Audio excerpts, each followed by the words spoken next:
In a small, bustling courtroom in the heart of Georgia, a heavy silence filled the air. The chatter of people waiting for their cases to be called had subsided as the next name echoed through the room. Ms. Vanessa Carter, the bailiff announced, his voice cutting through the tension. All eyes turned to the petite woman walking confidently toward the stand. Her presence alone commanded attention. A striking figure in a tailored navy suit, with her natural curls framing her face like a crown. She clutched a leather-bound folder close to her chest, as though it held something important, something personal. At the bench sat Judge Alan Monroe, a man known for his strict adherence to the law. His sharp blue eyes studied Vanessa as she approached. The judge's reputation preceded him. Uncompromising, stern, and some said, with a bias that often went unspoken, but was undeniably felt. His courtroom was his domain, and he expected nothing less than complete respect and compliance. Vanessa stood tall, her expression unreadable as she faced the judge. She wasn't new to challenges, but this moment felt different. It wasn't just about a legal issue, it was about perception. She could feel the weight of the room's collective judgment on her shoulders, the glances, the assumptions, the whispers. She was just another face in the sea of those who had stood before Judge Monroe. But she was determined not to be just another case in his book. "This court is now in session," Monroe began, his voice calm but commanding. He flipped through the paperwork before him, his brow furrowing as he skimmed the details of Vanessa's case. It was a minor infraction, one that typically wouldn't warrant much attention. But as his eyes scanned the file, something in his expression shifted. His lips pressed into a thin line, and he looked up at Vanessa with an air of disapproval. "You've been charged with failure to comply with municipal codes on property maintenance," he said, his tone clipped. "A fine of $2,500 is recommended." The courtroom stirred slightly, murmurs rippling through the crowd.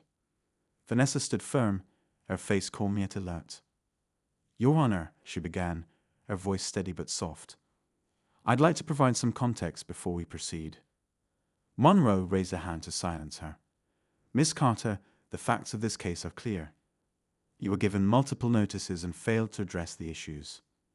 Unless you have substantial evidence to contradict these reports, I see no reason to delay." Vanessa felt a surge of frustration.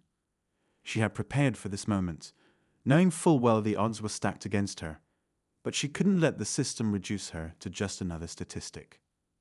"I understand, Your Honor," she said carefully, choosing her words.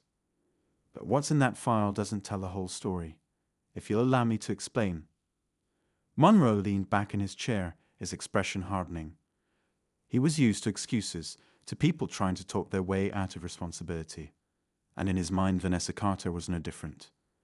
"You may proceed," he said, though his tone suggested he'd already made up his mind. Vanessa took a deep breath, steadying herself. She wasn't here to ask for pity or leniency. She was here for justice. As she began to recount her journey, the room seemed to shift. There was something about her demeanor, her poise, her confidence, that made even the skeptics pause. But Monroe remained unmoved, his pen scratching notes on his pad. "Miss Carter," he interrupted, "while your personal circumstances may be unfortunate, they do not absolve you of your obligations under the law." The tension in the room was palpable. Vanessa clenched her fists at her sides, willing herself to stay calm. "With all due respect, Your Honor," she said, her voice firm now, "it's not just about the law. It's about fairness. And I believe that if you heard the full story, you'd see why this case isn't as black and white as it seems." Monroe's expression remained impassive, but there was a flicker of something in his eyes. Challenge, perhaps, or maybe curiosity. He leaned forward slightly, resting his elbows on the bench. "I'll give you 5 minutes, Miss Carter. Make it count." Vanessa nodded, her heart pounding in her chest. She opened the folder she had been clutching, revealing documents, photographs, and what appeared to be a business plan. She placed them on the table before her, arranging them with precision. "This isn't just about a property fine, Your Honor," she said, her voice clear and unwavering. "This is about a community, a dream, and a promise I made to myself and to others."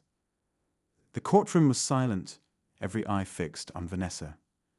Even Monroe seemed to hesitate, his pen hovering above the paper. For the first time, he looked at her, not just as another defendant, but as a person with a story worth hearing. But before Vanessa could utter another word, Monroe interrupted. "Miss Carter," he said, his tone softer now but still guarded, "what exactly are you trying to prove here?"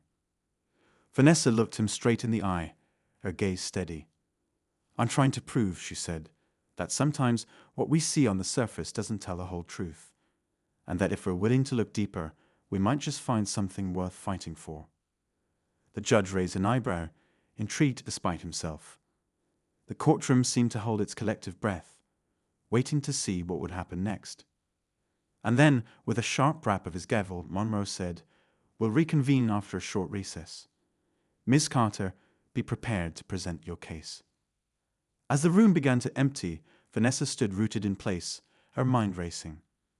She had been given a chance, a small one, but a chance nonetheless. Now, it was up to her to seize it. What Judge Monroe didn't know, what no one in that courtroom knew, was that Vanessa Carter was no ordinary woman. She was the founder of a groundbreaking startup, a leader in her community, and a fighter who had never backed down from a challenge. And as she prepared to reveal the truth behind her case, one thing was certain: this story was far from over. The courtroom buzzed with faint murmurs as people filed out for the recess. Vanessa Carter remained seated, her hands resting on the table before her. She wasn't nervous, at least not outwardly, but she was acutely aware of the weight of this moment. The documents she brought weren't just papers. They were pieces of her life, fragments of a story no one had bothered to ask about until now. She glanced toward the judge's bench, now empty, and then around the room. The faces of strangers surrounded her, some curious, others indifferent. A few looked skeptical, as though they had already decided how her story would end. Vanessa wasn't new to those looks. She had seen them before in boardrooms, in interviews, even in casual conversations. People always assumed they knew her, but they rarely did. As the minutes ticked by, her mind drifted to the journey that had brought her here. It wasn't just about a fine. It was about everything she had worked for, everything she had fought to build. The property in question wasn't just some neglected building. It was her headquarters, a base of operations, and in many ways, a sanctuary. The building had been abandoned for years, sitting in disrepair on the edge of a neighborhood struggling to find its footing. Most people walked past it without a second thought, but Vanessa had seen potential. She'd envisioned a space where ideas could grow, where people could come together to create something meaningful. When she first acquired the property, it was a mess. Broken windows, peeling paint, weeds creeping up through the cracks in the foundation. But to Vanessa, it was perfect. She had poured every ounce of her energy, and every cent of her savings, into transforming it. She had drafted plans, hired contractors, and spent countless nights working on renovations herself when funds ran low. It wasn't just about the building, though. It was about the community. Vanessa had grown up in this neighborhood. She knew its struggles, the lack of resources, the sense of being overlooked, forgotten. Her startup wasn't just a business. It was a mission. She wanted to give back, to create opportunities for others like her, who had dreams but lacked the means to pursue them. But progress hadn't come easy. There had been setbacks, delays in construction, issues with permits, and now this fine. The notice had come out of nowhere, claiming she had failed to meet certain municipal codes. Vanessa had tried to address the issues, but the city's bureaucracy was a maze, and she felt like she was running in circles. By the time she figured out what needed to be done, the deadline had passed, and the fine had been issued. And now, here she was, standing before a judge who seemed determined to make an example of her. She couldn't help but wonder if her race, her gender, or her status as a small business owner had anything to do with it. It wasn't the first time she felt the sting of bias, but it didn't make it any easier to swallow. As the recess came to an end, the bailiff called the court back to order. Vanessa straightened her posture, tucking a loose curl behind her ear as she prepared to continue her case. The judge returned to his seat, his expression as unreadable as ever. "Miss Carter," he said, glancing at the papers she had laid out on the table. "You may proceed." Vanessa took a deep breath and stood, her heels clicking softly against the floor as she stepped forward. She picked up one of the photographs she had brought, holding it up for the court to see. "This," she began, her voice steady, "is the property in question. When I acquired it, it looked like this, run down, neglected, and forgotten.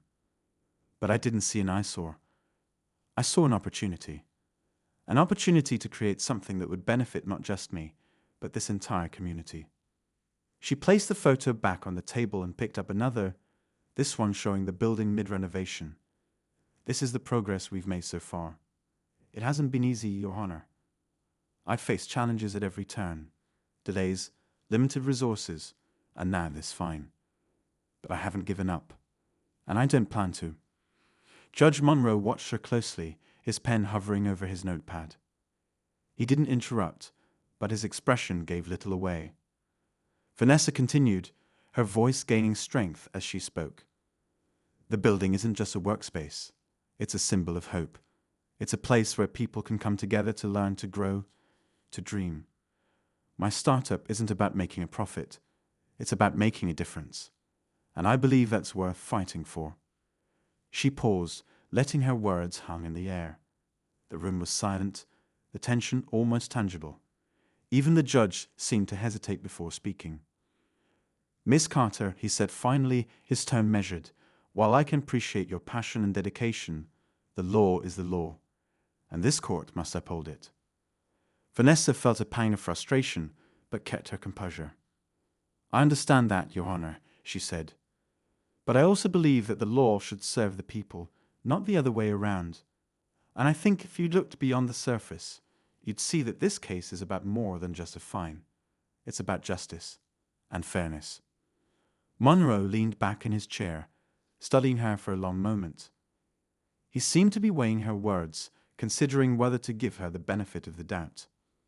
"I'll admit," he said slowly, "you've given me something to think about. But the fact remains that you violated municipal codes. The question is whether your circumstances justify leniency." Vanessa nodded, her jaw tight. She knew this was her chance, her one shot to make him see her side. She opened her mouth to respond, but before she could speak, the judge raised a hand to stop her. "Let me ask you this," he said, his gaze piercing. "If I were to waive this fine, what guarantee do I have that you'll follow through on your plans? What assurance do I have that this isn't just another empty promise?" Vanessa's heart raced. She knew the stakes were high, but she also knew the truth. She wasn't here to make excuses or ask for a free pass. She was here to fight for what she believed in. "You don't know me, Your Honor," she said, her voice steady. "But if you did, you'd know that I don't make promises I can't keep. This isn't just a project for me. It's my life. And I'll do whatever it takes to see it through." The judge studied her for a long moment, his expression unreadable. The room was silent, everyone waiting to see what he would say next. But instead of responding, Monroe simply nodded and turned his attention back to his notepad, scribbling something down. "We'll adjourn for the day," he said finally. "I'll review the evidence and make my decision tomorrow." The sound of the gavel echoed through the courtroom, signaling the end of the session. Vanessa stood frozen for a moment, her mind racing. She had done everything she could. Now, all she could do was wait. As she gathered her things and prepared to leave, she couldn't shake the feeling that this wasn't just about her case anymore. It was about something bigger, something that would have far-reaching consequences, not just for her, but for everyone who believed in her vision. And as she stepped out of the courtroom and into the crisp evening air, one thought lingered in her mind. No matter what happened next, she wasn't going to back down. As Vanessa stepped out of the courthouse, the cool evening air wrapped around her, but it did little to calm the storm inside her.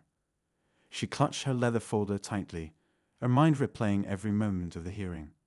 Her steps were measured as she walked to her car, her confidence intact, but her thoughts racing.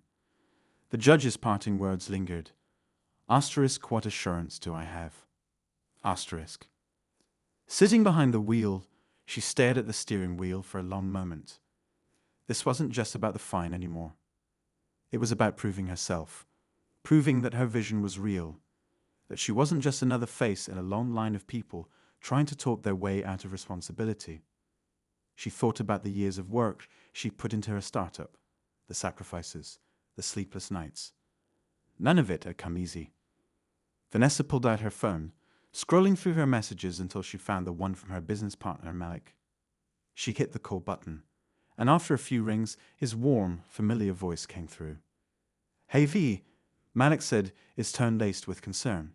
"How'd it go?" Vanessa sighed, leaning her head back against the seat. "It's not over yet. Judge Monroe adjourned the case until tomorrow. He wants to review the evidence." Her voice carried a mix of frustration and exhaustion. Malik was quiet for a moment before responding. "You think he's actually going to listen to what you said, or is this just a formality?" "I don't know," Vanessa admitted. "He's hard to read, but I'm not giving up. I made my case as best I could. Now it's up to him." "Listen," Malik said, his voice firm. "No matter what happens tomorrow, we're not stopping. That building, the work we're doing, it's bigger than one man's opinion. You've come too far to let this derail you." Vanessa felt a wave of gratitude for Malik's unwavering support. He had been with her since the beginning, sharing her vision and her determination. Together, they had built something from nothing, and they weren't about to let a courtroom decision undo it all. "I know," she said softly, "but it's not just about me, Malik. It's about the people counting on us. The people who believe in what we're trying to do." "And that's exactly why we can't stop," Malik said. "You need anything tonight? Want me to swing by?" "No, I'm okay," Vanessa said, a small smile tugging at her lips. "But thanks. I'll see you tomorrow." After hanging up, she sat in silence for a moment, staring out at the darkening sky. She thought about the community center down the street from her building, the one she used to go to as a kid. It was where she had learned her first coding skills, where mentors had encouraged her to dream bigger.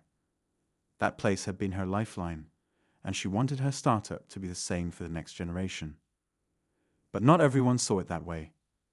As she drove home, she couldn't help but think about the resistance she had faced from the start.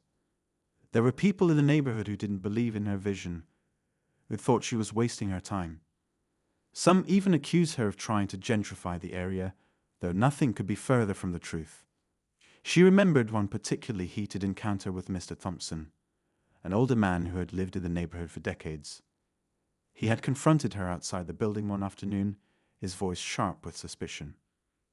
"You think you're doing something good here?" he had asked, his weathered face set in a deep frown. "You think this place needs a fancy startup more than it needs affordable housing or a decent grocery store?" Vanessa had tried to explain, to tell them about the job training programs, the community workshops, the resources she planned to offer, but he hadn't wanted to listen. "You're just another outsider trying to tell us what's best for us," he had said before walking away, leaving her standing there with a lump in her throat. It wasn't the first time she had felt the sting of being misunderstood, and it wouldn't be the last. But she had learned to channel that pain into determination. She wasn't doing this for recognition or approval. She was doing it because she believed in it. The next morning, Vanessa arrived at the courthouse early. The weight of the day ahead pressed heavily on her, but she pushed it aside, focusing on the task at hand. As she walked through the doors, she spotted a few familiar faces, people from the community who had come to support her.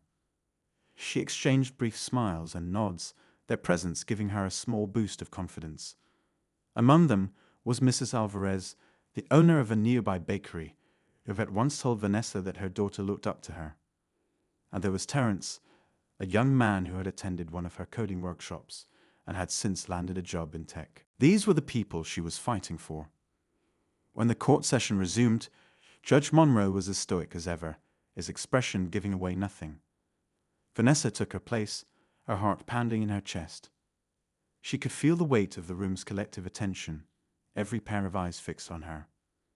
After reviewing the evidence and considering the arguments presented, Monroe began, his voice steady.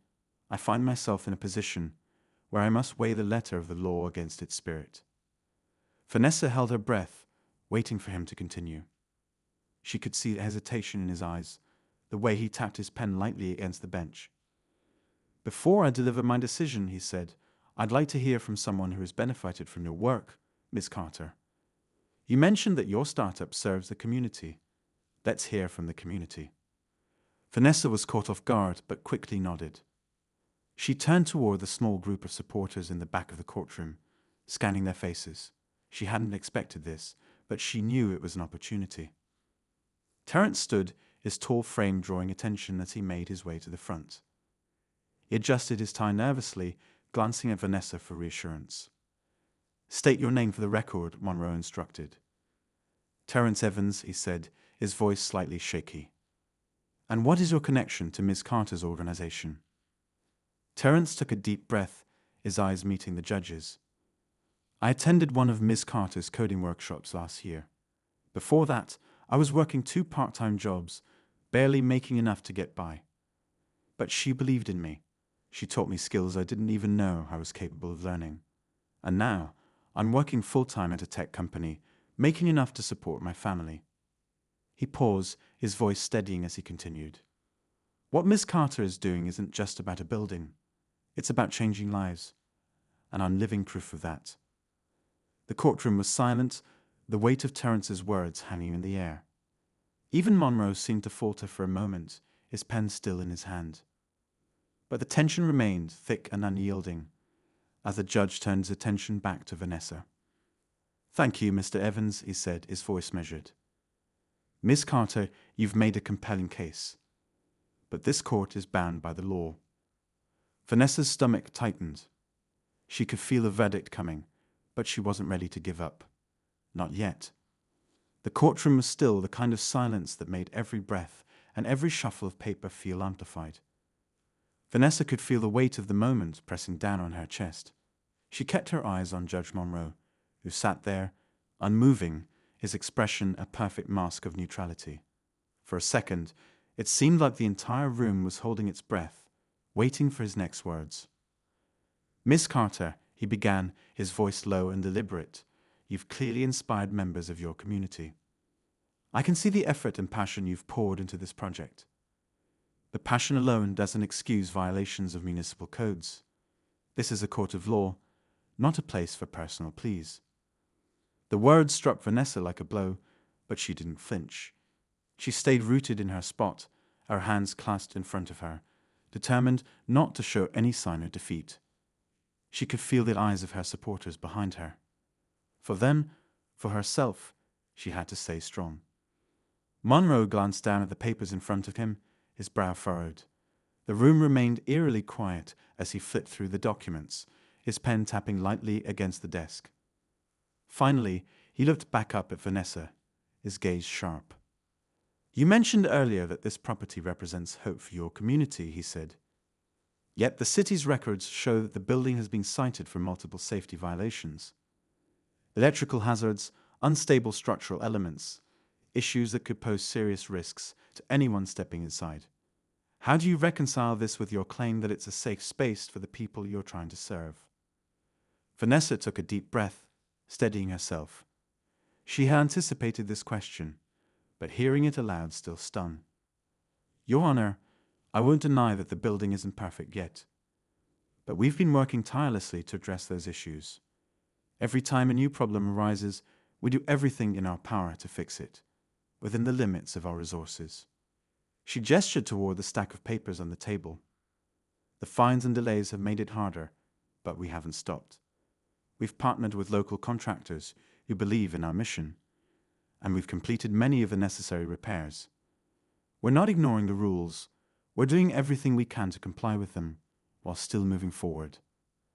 Monroe leaned back in his chair, his lips pressed into a thin line. "You're asking this court to overlook clear violations on the promise that you'll eventually meet the standards required. That's a tall order, Ms. Carter." Vanessa's heart raced, but she kept her voice calm. "I'm not asking for anything to be overlooked, Your Honor. I'm asking for understanding. For context, this isn't about cutting corners. It's about navigating a system that isn't designed for people like me. But despite the challenges, I've made progress, and I intend to keep making progress." The judge nodded slightly, though his expression remained unreadable. He glanced at Terence, who had taken his seat again, and then at the small crowd of supporters. His gaze lingered there for a moment before returning to Vanessa. "Progress is admirable," he said, his tone measured. "But the law demands results. I am not sure I've seen enough here to justify bending the rules." Vanessa opened her mouth to respond, but before she could speak, a voice broke the silence. "Your Honor, may I say something?" All heads turned toward the back of the room, where Mrs. Alvarez had stood up. Her voice was firm, though slightly shaky, and her small frame seemed to carry an unexpected weight of authority. Monroe raised an eyebrow, but didn't object. "Go ahead," he said. Mrs. Alvarez stepped forward, clutching her purse tightly. She looked at Vanessa, offering her a reassuring nod before turning to the judge. "I've lived in this neighborhood for 30 years, she began, her voice steadying as she spoke. "I've seen it go through hard times. I've seen businesses come and go, promises made and broken. But what Vanessa is doing, it's different. She's not just building a business. She's building a future for people who've been overlooked for far too long." She paused, her eyes glistening. "My daughter, Sophia, is in high school. She wants to be an engineer someday, but she didn't believe she could do it until Vanessa invited her to one of those workshops. Now Sophia talks about college, about internships, about possibilities she never even considered before. That's what this project means, Your Honor. It's not just a building, it's hope." The courtroom was silent again, the weight of Mrs. Alvarez's words sinking in. Even Monroe seemed momentarily taken aback, his usually stern expression softening just slightly. Vanessa felt a lump rise in her throat, but she swallowed it down. She couldn't afford to get emotional now. The judge cleared his throat, breaking the silence. "Thank you, Mrs. Alvarez," he said, his tone more subdued than before. "Your perspective is noted." As Mrs. Alvarez returned to her seat, Vanessa felt a surge of gratitude. These were the people she was fighting for, the ones who believed in her, who saw the value in what she was trying to create. But the tension in the room remained thick. Monroe turned back to Vanessa, his pen poised once more. "Miss Carter," he said, "I'll admit you've presented a compelling case. But there's still one question I can't ignore. If I rule in your favor today, what message does that send to others who might claim similar circumstances? How do I ensure that this decision is fair, not just to you, but to everyone else who comes before this court?" Vanessa's mind raced. She knew the judge's question wasn't just rhetorical. He was testing her, pushing her to prove that her case wasn't just about personal ambition, but about something larger, something that justified an exception. She took a step forward, meeting his gaze directly. "Your Honor," she said, her voice steady, "I can't speak for everyone else, but I can tell you this. If you rule in my favor, it won't be a message of leniency. It'll be a message of possibility. A message that when people work hard, when they dedicate themselves to something bigger than themselves, the system can work for them too. It'll show that justice isn't just about punishment, it's about progress." The judge held her gaze for a long moment, his expression unreadable. The room felt like it was teetering on the edge of something monumental, the tension so thick it was almost suffocating. Finally, Monroe leaned back in his chair, letting out a slow breath. "This court will take a short recess," he said, his voice calm but firm. "I'll return shortly with my decision." The gavel struck, and the room erupted into quiet murmurs as Monroe stood and exited. Vanessa remained where she was, her hands gripping the edge of the table. Her supporters gathered around her, their words of encouragement filling the air. But in her heart, Vanessa knew the next moments would determine everything. The weight of years of work, of dreams, of sacrifice, all of it now hung in the balance. Vanessa sat in the courtroom, her heart thundering in her chest as her supporters murmured words of encouragement around her. Every second of the recess stretched endlessly, each tick of the clock sounding louder than the last. She stared at the polished wood of the judge's bench, her mind running over every word she had said, every piece of evidence she had presented. Had it been enough? Her thoughts were interrupted by the sudden opening of the side door. A tall man in a grey suit entered, carrying a briefcase and scanning the room with sharp, assessing eyes. He whispered something to the court clerk, who nodded and motioned toward Vanessa. The man approached her with brisk steps, stopping just short of her table. "Miss Carter?" he asked, his tone curt but polite. Vanessa blinked in surprise, nodding. "Yes." "I'm attorney David Langston," he said, lowering his voice. "I represent a party that has an interest in this case. May I speak with you privately for a moment?" Her pulse quickened. An interest in the case? She glanced at Malik, who had joined her moments ago. He gave her a questioning look, but nodded for her to go ahead. Rising slowly, Vanessa followed the man to the far corner of the room, away from prying ears. "Who do you represent?" she asked, her voice firm despite the unease building in her chest. David adjusted his tie and leaned in slightly. "I'm here on behalf of Merryweather Holdings. You may not be familiar with the name, but they're a real estate development firm that's been observing your project for some time. They're impressed by what you've managed to accomplish, but they have concerns about your ability to sustain it under the current circumstances." Vanessa felt a chill run down her spine. Merryweather Holdings.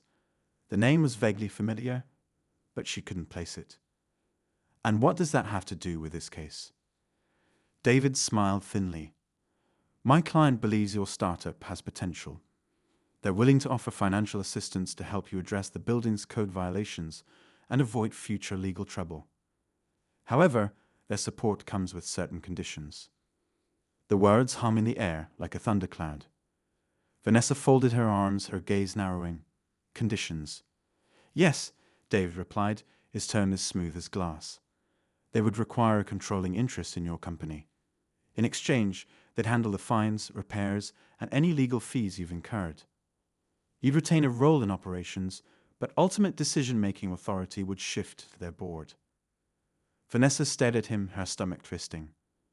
A controlling interest. They wanted to take over everything she had built. It wasn't an offer, it was a hostile takeover dressed as a lifeline. "I think you have the wrong impression," she said coldly. "I didn't build this company to hand it over to a group of investors who don't understand or care about what we're doing." David raised an eyebrow, his expression unfazed. "With all due respect, Miss Carter, your options are limited. Even if Judge Monroe rules in your favor today, your financial struggles won't disappear. This is an opportunity to secure your company's future and to ensure that your vision can survive." Vanessa shook her head, stepping back. "My vision isn't for sale." David's thin smile didn't waver. "I'd advise you to think carefully.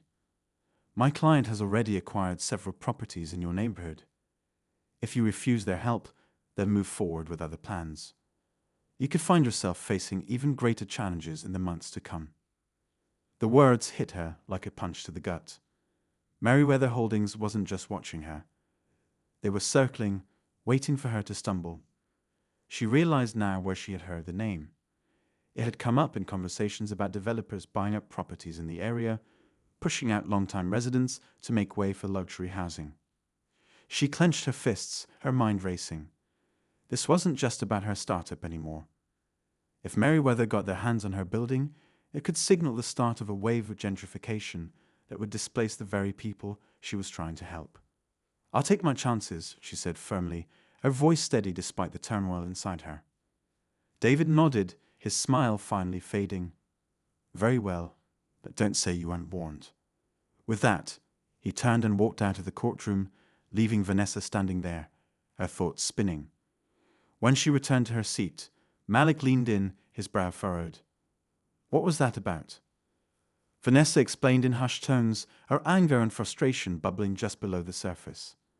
Malik listened intently, his jaw tightening as she spoke. "They're vultures," he said, his voice low but fierce. "And they're scared. That means you're doing something right." Vanessa wanted to believe him, but the encounter had left her shaken. She couldn't shake the feeling that Merryweather's interest in her project was just the beginning of a larger battle. Before she could dwell on it further, the courtroom doors opened, and Judge Monroe returned to the bench. The room fell silent as he took his seat, his expression as unreadable as ever. Vanessa's heart pounded as he picked up his gavel, signaling the room to come to order. Whatever happened next, she knew one thing for certain. The stakes had never been higher. Judge Monroe's gavel struck with a sharp crack, commanding silence across the courtroom. Vanessa held her breath, her palms damp against the smooth surface of the table. The weight of every decision, every sleepless night, and every obstacle she faced pressed down on her all at once. This was it, the moment she had fought for, the moment that would decide the future of her dream. "Miss Carter," the judge began, his voice calm yet unyielding, "this case has presented unique challenges. On one hand, the law is clear about property code violations. On the other, it's evident that you've made a genuine effort to address those issues and that your project holds significant value for the community." Vanessa felt her heart pounding, each beat echoing in her ears. Behind her, she could sense the collective tension of her supporters, their hopes intertwined with her own. "I've reviewed all the evidence," Monroe continued, "and considered the testimonies provided. This court recognizes the potential impact of your work and the obstacles you faced. However, the law must be upheld." The room seemed to grow colder, the judge's words like a heavy stone sinking into her chest. She felt Malik's hand on her shoulder, a quiet gesture of support, but it did little to steady her. Monroe paused, his eyes meeting hers directly. "With that said, this court also believes in fairness and equity. Therefore, I'm issuing a conditional ruling.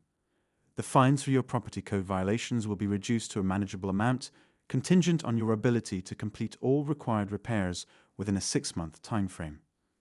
Failure to do so will result in the full fines being reinstated and potential forfeiture of the property." Vanessa's breath caught, her mind racing to process his words. It wasn't the outright dismissal she had hoped for, but it wasn't a loss either. It was a chance, a slim, precarious chance, to keep going. As the murmurs of the courtroom grew louder, Monroe raised his gavel again. "This decision is not a free pass, Miss Carter. It's a recognition of your efforts and a challenge for you to prove that your vision can become a sustainable reality. Court is adjourned." The gavel fell, and the room erupted into a mix of applause and chatter.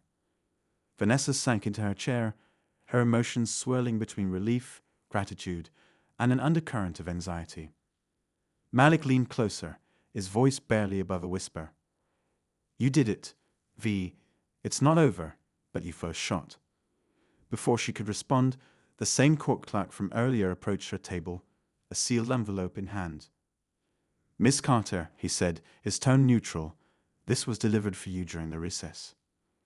Vanessa took the envelope, her hands trembling slightly. There was no return address, only her name scrawled neatly across the front. She opened it carefully, unfolding a single sheet of paper inside. The message was brief, but its contents sent a chill down her spine.